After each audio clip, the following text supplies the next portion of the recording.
My name is Connor Hughes, and I did my presentation on the Ogiek and their disputes. Who are the Ogiek? The Ogiek people primarily inhabit the Mau and Mount Elgon forests in Kenya and the northern part of Tanzania. Ogiek translates roughly to caretaker of all. They are the Ogiek people, and they're also called the Akiek people. The Akiek may or may not refer to a subculture of the Ogiek people. The Ogiek are hunter-gatherers based in Kenya and Tanzania. The Ogiek people have two cultural languages, Ogiek and Agiek, with only an estimated 500 speakers left. Ogiek have transferred languages.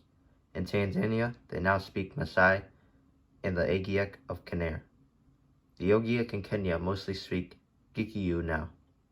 The language of the Ogiek people is thought to have words from the Maasai and Kalenjin languages. This is the lifestyle of the Ogiek people. They have a pretty interesting lifestyle. It mainly fluctuates around keeping the forest clean and everything inside of it. The Ogiek people are Nilo-Hamitic speakers. This means they take relation to Maasai language and are a type of half-Hamites. Ogiek people's daily routine consisted of gathering fruits, honey harvesting, and hunting. In 2000, there were an estimated 36,869 ethnic people. The Ogiek are hunter-gatherers and solely depend on the culture's food, shelter, medicine, and items gathered from the homelands. 98% of the Ogiek are illiterate, and 95% live below the poverty line. Some rankings are inside of the Ogiek culture. For example, only experienced elders could make and harvest beehives. Here's one of the pictures. It's just a chart explaining how they plan to use the honey in their cultural lifestyle. This is often what a piece of honey would look like. This is the second part of the lifestyle. The Ogiek people are the poorest people in Kenya. Their hunting and gathering lifestyle is seen as inefficient. They protect the flora and fauna of the region strictly. The ecosystem gives them psychological comfort. Two important trees, Olea euro and Dovia goetzi, were used for honey harvesting and herb gathering. They are now prohibited for use in relation to conservation efforts. Elders would use Juniperus procera to make beehives. Forests were divided into blocks, and blocks inside the boundaries, and families would take care of their specific block. The Mau Forest, the home of the Ogiek. The Mau Forest is the largest indigenous forest in East Africa. It covers over 675,000 acres with its lush trees and plants. There are over 17 different river boundaries in the forest. As far as now, 1/4 of the forest has been lost to logging by foreign immigrants. Before 1932, the forest was controlled by just 20,000 Ogiek people. This map right here shows Kenya in the forest. So this green part is all the forest. So it covers a pretty small portion compared to Kenya, but it's a huge forest regardless. In the reds, those are conservation areas. Right here just shows the size of the forest itself, and you can see on the right, the red square just shows the relation to the size of Kenya. So, if it's red, that means it's a higher elevation, and blue means it's a lower elevation. So it's sort of a mountainous forest. The Ogiek people, keepers of the forest. The Ogiek are very conservative of the forest.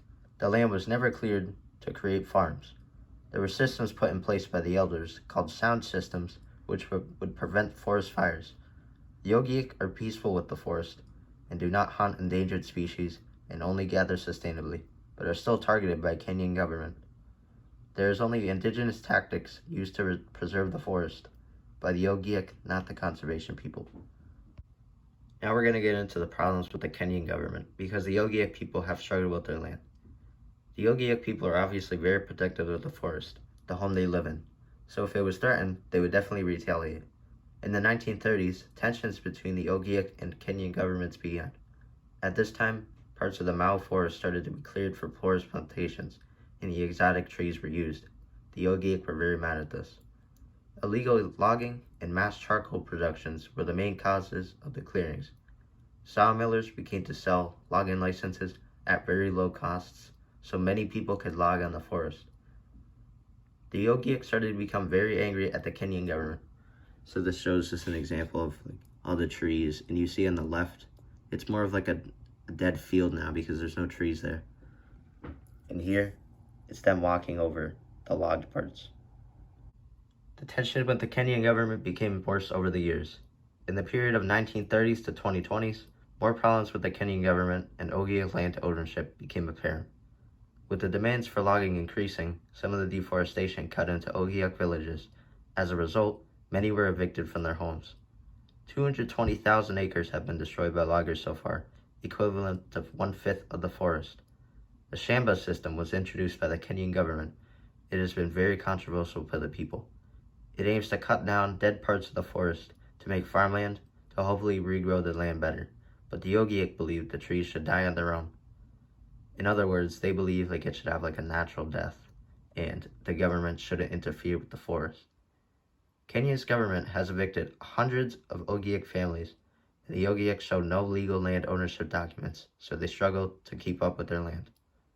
So, are there any solutions?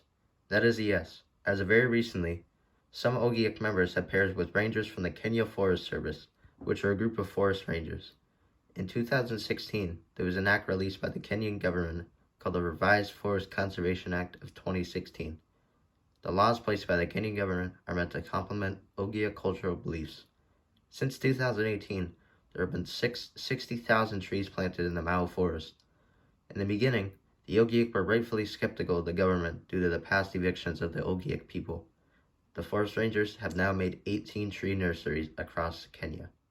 In the end, there is hope for the Ogiek people, and it's good that the Kenyan government is pairing with the Ogiek to make sure the land gets conserved better. And here we're excited.